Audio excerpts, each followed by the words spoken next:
मदन मोहन मालवीय प्रौद्योगिकी विश्वविद्यालय का 10वां दीक्षांत समारोह राज्यपाल आनंदीबेन पटेल की अध्यक्षता में सफलतापूर्वक संपन्न हुआ। इस गरिमामयी अवसर पर भारतीय अंतरिक्ष अनुसंधान संगठन इसरो बेंगलुरु के अध्यक्ष और अंतरिक्ष विभाग भारत सरकार के सचिव डॉक्टर वी नारायण मुख्य अतिथि के रूप में शामिल हुए। राज्यपाल आनंदीबेन पटेल ने डॉक्टर वी नारायण को विश्वविद्यालय की ओर से डॉक्टर ऑफ साइंस मानद उपाधि से सम्मानित किया। समारोह में कुल 45 PhD शोधार्थियों को उनकी उपाधियां प्रदान की गयी। इसके अतिरिक्त स्नातक और स्नातक के 45 छात्र छात्राओं में से 21 को उनके उत्कृष्ट प्रदर्शन के लिए स्वर्ण पदक से नवाजा गया। विश्वविद्यालय ने अपने 10 शिक्षकों को भी 3 विभिन्न श्रेणियों में उत्कृष्ट कार्यों के लिए सम्मानित किया। वहीं विश्वविद्यालय द्वारा गोद लिए गए गांव में आयोजित प्रतियोगिता के 3 विजयी छात्रों को भी पुरस्कृत किया गया। अपने संबोधन में राज्यपाल आनंदीबेन पटेल ने विश्वविद्यालय की प्रगति पर प्रसन्नता व्यक्त की। उन्होंने प्राथमिक विद्यालय के बच्चों के उत्कृष्ट भाषण की सराहना करते हुए कहा कि भारत के बच्चों में अद्भुत प्रतिभा है और उन्हें विश्वास है कि भारत शीघ्र ही विश्व गुरु बनेगा। राज्यपाल ने उपाधि प्राप्त करने वाले छात्रों से देश के कल्याण और राष्ट्र निर्माण में योगदान देने का आह्वान किया। उन्होंने स्वर्ण पदक विजेताओं को भी निरंतर आगे बढ़ते हुए देश की प्रगति पथ पर ले जाने के लिए प्रेरित किया। इस अवसर पर प्रदेश सरकार के कैबिनेट मंत्री डॉक्टर संजय निषाद, मदन मोहन मालवीय प्रौद्योगिकी विश्वविद्यालय के कुलपति प्रोफेसर JP सैनी सहित अन्य लोग मौजूद रहे। मुझे प्रसन्नता है, धीरे धीरे करके एक यूनिवर्सिटी आगे बढ़ रही। कुलपति जी का जो भाषण सुना,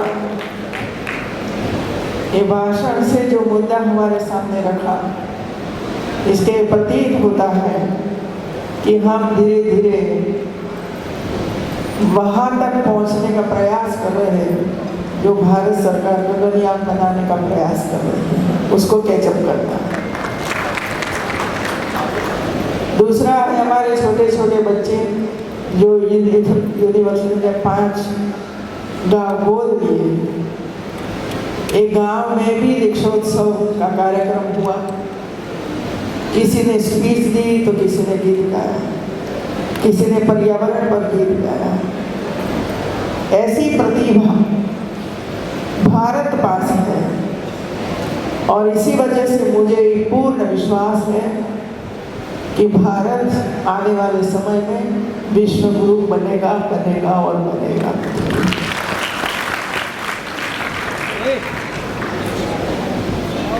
फिर रहे छात्र छात्रा, PhD की उपाधि प्राप्त हुई है। अब इसका किस तरह प्रजा के कल्याण के लिए काम करना है, ये आपको ही सोचना है और आप सबको पूरा मार्गदर्शन हमारे बीच में जो अतिथि आई उन्होंने दिया। दूसरा है जो गोल्ड मेडल जिसने भी प्राप्त किए, नम्रता और विवेक जीवन में आना ही चाहिए। जब पेड़ पर फल आते हैं तो वो झुकता है। इसी तरह हमें भी जो ज्ञान प्राप्त होता है, कोई अवार्ड मिलता है, कोई PhD की उपाधि मिलती है, या कहीं सम्मान होता है, या कहीं पद्मश्री मिलता है, या तो भारत रत्न बनता है, तो हमें झुक कर हमारे देश को आगे बढ़ाने के लिए काम करना है। अंतिम ध्येय तो वही है कि हम क्यों पढ़ रहे हैं, क्यों हम पढ़ने के लिए आते हैं, ज्ञान प्राप्त के लिए आते हैं, क्यों हम लैब में जाकर प्रयोग करते हैं, रिसर्च करते हैं, बुक्स लिखते हैं। और ऐसी ऐसी बुक्स आज आपने लिखी हो जिसकी प्रदर्शित किया, वो भविष्य में आने वाले विद्यार्थियों को इतना बड़ा लाभ होने वाला है। ये छोटे बच्चे जो काम कर रहे हैं गांव में, अब मैंने देखा है कि छोटे छोटे जो बच्चे पढ़ रहे हैं वहाँ लाइब्रेरी का कभी कभी अभाव रहता है, तो पढ़ने की आदत होनी चाहिए। इसी वजह से जहाँ जहाँ से बुक मुझे प्राप्त होती है, राजभवन में कई लोग बुक दे जाते हैं सबको इकट्ठा करके। ऐसे ही समारोह में हम स्कूलों को भेंट करते हैं और स्कूलों में जब जाता है तब वहाँ के टीचर उनको पढ़ाई के लिए देता है और उस पर अनेक प्रकार की प्रवृत्तियां करवाते हैं। विद्यार्थियों में कई क्षमताएं पड़ी हुई हैं, कौशल है, गीत संगीत है, पेंटिंग है, सब कुछ है, खेल की प्रतिभा है, लेकिन जब तक हम प्रवृत्तियां नहीं करेंगे तब तक पता ही नहीं चलता है कि क्या प्रतिभा है। और इसी वजह से जरूरी है, और ये इसी वजह से जरूरी है कि हमारा जो मंत्र मैंने शुरुआत से कहा है, KG to PG,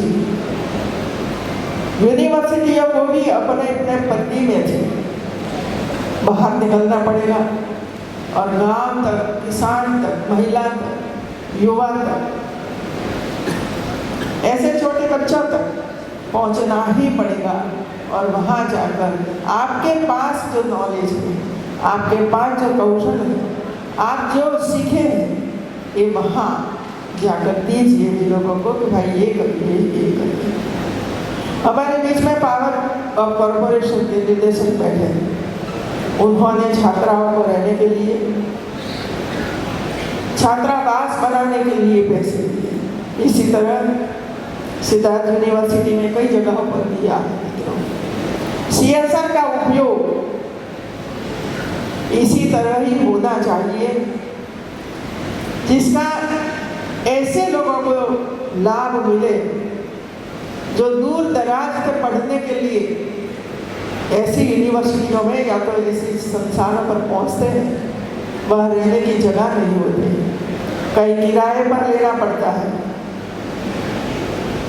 छात्रावास की व्यवस्था न होने के कारण कई बार परिवार उसको भेजता भी नहीं है कि वहाँ छात्रावास नहीं है, हम आपको कहीं किराए के मकान पर नहीं रहने देंगे।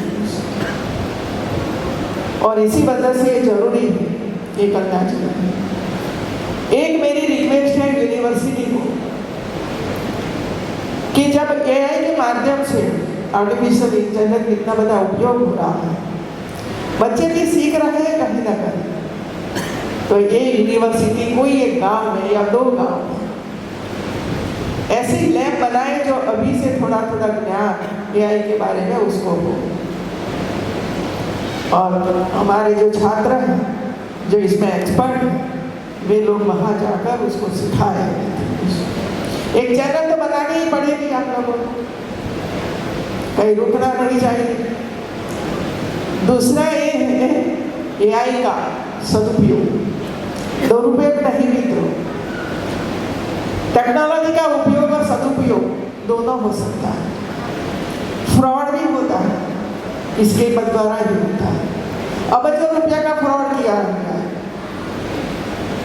उसको किस तरह हम रोके,